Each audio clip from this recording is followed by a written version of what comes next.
Ketika seseorang yang secara alami punya kepribadian INFJ, yang biasanya sangat idealis, empati tinggi, selalu ingin dunia jadi lebih baik, dan cenderung mengorbankan diri demi orang lain, kemudian mengadopsi pola pikir dan strategi Machiavellian yang dingin, pragmatis, dan siap melakukan apa saja demi mencapai tujuan besarnya, maka terbentuklah tipe manusia yang sangat langka dan seringkali sangat berbahaya jika tujuannya tidak lagi murni. Orang ini tetap mempertahankan semua kelebihan alami INFJ. Dia bisa membaca perasaan dan motivasi orang lain dengan sangat akurat, hampir seperti membaca pikiran. Dia tahu persis apa yang membuat seseorang takut, apa yang membuat seseorang bahagia, dan tombol mana yang harus ditekan agar orang lain melakukan apa yang dia inginkan tanpa mereka sadar sedang dimanipulasi. Bedanya kalau INFJ biasa menggunakan kemampuan ini untuk membantu dan menyembuhkan orang lain, Machiavellian INFJ menggunakannya sebagai senjata untuk mengendalikan orang lain secara total. Dia sangat pandai berpura-pura. Luarannya tetap terlihat lembut, hangat, bijaksana, penuh empati, dan bahkan suci. Orang-orang di sekitarnya biasanya sangat percaya padanya, bahkan menganggapnya sebagai penyelamat atau sosok yang paling bisa diandalkan. Tapi di dalam kepalanya, semua hubungan, semua kebaikan, semua kata-kata manis itu sudah dihitung untung ruginya. Dia tidak segan-segan berkhianat, membuang orang yang sudah tidak berguna lagi, atau menghancurkan seseorang secara perlahan dari dalam jika itu diperlukan untuk mencapai visi besarnya. Visi besar itu sendiri biasanya tetap idealis seperti INFJ pada umumnya. Dia ingin mengubah dunia, memperbaiki sistem yang rusak, atau menciptakan tatanan baru yang menurutnya lebih adil. Hanya saja, dia sudah tidak lagi percaya bahwa kebaikan dan kejujuran saja cukup.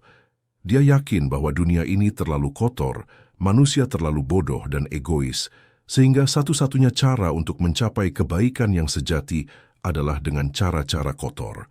Dia rela menjadi monster agar dunia tidak lagi membutuhkan monster. Dia sangat sabar dan berpikiran jauh ke depan. Rencananya bisa berlapis-lapis dan berjalan selama bertahun-tahun. Dia tidak masalah berpura-pura lemah, bodoh, atau bahkan kalah selama itu membuat lawan atau targetnya lengah. Ketika saatnya tiba, dia menyerang dengan presisi yang mengerikan, dan biasanya orang yang jadi korban baru sadar sudah terlambat. Emosinya sangat terkendali. Dia bisa menangis di depan orang lain kalau itu dibutuhkan, tapi di dalam hatinya tidak ada getar sama sekali. Rasa bersalah hampir tidak ada, karena dia sudah membenarkan semua tindakannya dengan alasan ini demi tujuan yang lebih besar.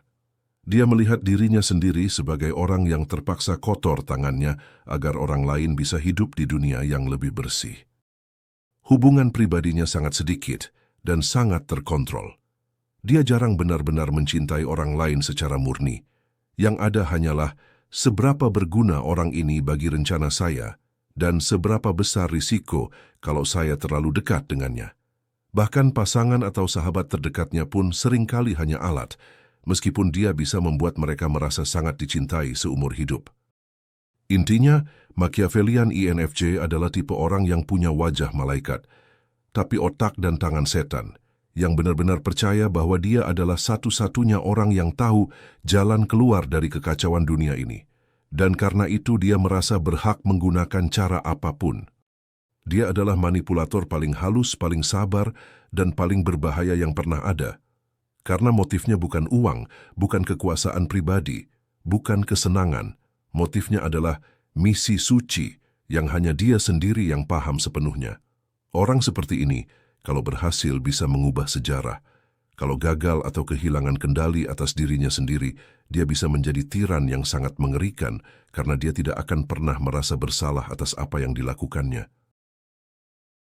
Kekuatan Machiavellian INFJ yang membuatnya nyaris tak tertandingi adalah pengendalian emosi dan ekspresi wajah yang luar biasa. Kemampuan membaca orang lain seolah sedang membaca buku terbuka, manipulasi yang sangat halus meski berlangsung dalam kurun waktu yang panjang, kesabaran yang mengerikan, visi dan strategi yang berlapis, kemampuan membenarkan segala cara, daya tarik dan kepercayaan yang sangat tinggi dari orang lain, serta nyaris tidak meninggalkan jejak. Dia bisa menangis, marah, atau tersenyum persis sesuai kebutuhan, tanpa ada getaran emosi asli di dalam dirinya.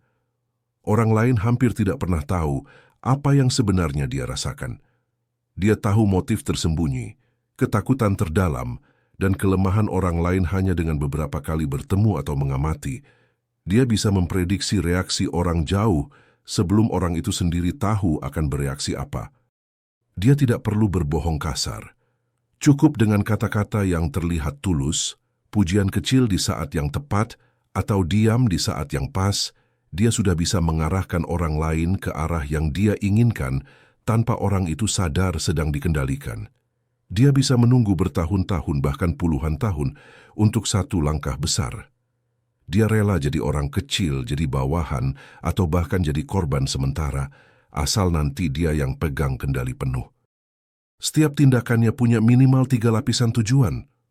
Orang lain melihat langkah A, padahal sebenarnya untuk tujuan G, C, dan P yang baru, kelihatan efeknya 5 tahun lagi dari waktunya memulai. Karena dia yakin tujuannya mulia, rasa bersalah hampir nol. Ini membuatnya bisa melakukan hal-hal kejam tanpa ragu, tanpa mimpi buruk, bahkan tanpa goyah. Karena sifat dasar INFJ yang hangat dan bijaksana masih ada di permukaan, orang-orang secara alami ingin dekat dengannya, ingin percaya padanya, bahkan rela berkorban untuknya. Dia jarang marah terang-terangan, jarang menyerang langsung. Semua dilakukan lewat orang lain, lewat situasi, lewat kebetulan yang dia ciptakan sendiri. Sedangkan kelemahan yang bisa menghancurkan mereka dari dalam ialah terlalu percaya diri pada visi dan penilaiannya sendiri, sangat kesepian di level yang dalam, risiko kehilangan kontak dengan kemanusiaan sendiri, rentan terhadap pengkhianatan dari orang yang benar-benar tulus, rencana besarnya gagal total, sulit berhenti, hingga mudah salah menilai orang yang sama levelnya. Dia sering yakin bahwa hanya dia yang benar-benar mengerti apa yang harus terjadi di dunia ini. Kalau visinya salah, atau ternyata dunia tidak bisa diubah seperti yang dia bayangkan, dia bisa runtuh total. Karena hampir tidak ada orang yang benar-benar dia percaya atau cintai secara murni. Dia hidup dalam kesepian yang sangat berat, meskipun dari luar terlihat dikelilingi banyak orang yang menyayanginya. Semakin lama menjalani cara Machiavellian, semakin tipis rasa empati asli yang tersisa. Suatu saat dia bisa benar-benar menjadi kosong di dalam, seperti mesin yang hanya bergerak karena misi. Orang yang benar-benar mencintainya tanpa syarat, misalnya pasangan atau anak, bisa menjadi titik lemah terbesarnya, karena itu satu-satunya orang yang bisa membuatnya ragu atau goyah sejenak. Karena semua hidupnya sudah dipertaruhkan untuk satu visi besar, kegagalan total bisa membuatnya hancur secara psikologis. Banyak yang akhirnya bunuh diri atau jadi apatis total kalau misi sucinya terbukti tidak mungkin. Sekali masuk ke pola pikir ini, sangat susah kembali jadi orang biasa yang sederhana.